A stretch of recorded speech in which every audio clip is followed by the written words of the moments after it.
Neta, there's a passage in the essay I want to quote. Daughters of Palestine, nobody is coming to save us, especially not the men who we allowed to lead and who contributed and continue to perpetuate this violence.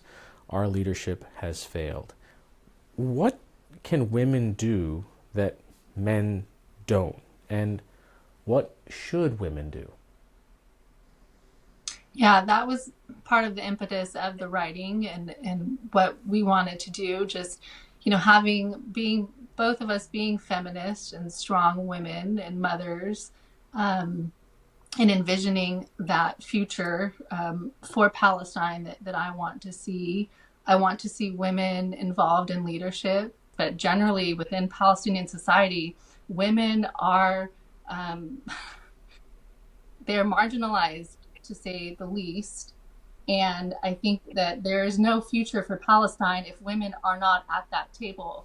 And so to envision that, we need to empower women and to lift them up, lift their voices up, and allow them to be a part of the negotiations. The work that you did together started October 7th. What are you two, and let me start with you, Heidi, hoping will come from this relationship, these conversations? Yes, I want a lot of things to happen. I want our film to be seen. I want our conversations to be shared so that people understand that there's something very powerful to the art of conversation. And it's not about knowing where you're going, but it's about being in the present moment so that the next step will reveal itself. And I think that's a really kind of maybe a woo-woo thing to say, but that's it. That's what this takes. That's what conflict resolution takes. It's listening to each other. It's being in a place of love and mutual respect.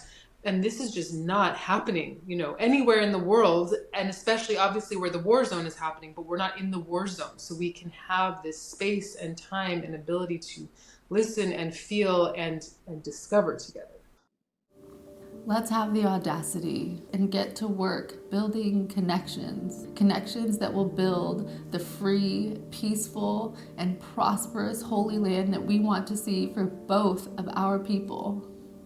This is our resistance. So your film ends with the line, "This is our resistance." Tell us kind of both for you what you mean by that sentence, Neta. Yeah, for me, I mean, this is just that Palestinian blood that boils within me that wants to do something, and that's my resistance to what I'm seeing, to the occupation, to the war, to the violence. Um, that yeah, this is what it looks like for me, is building connections and advocating for peace. How about you, Heidi?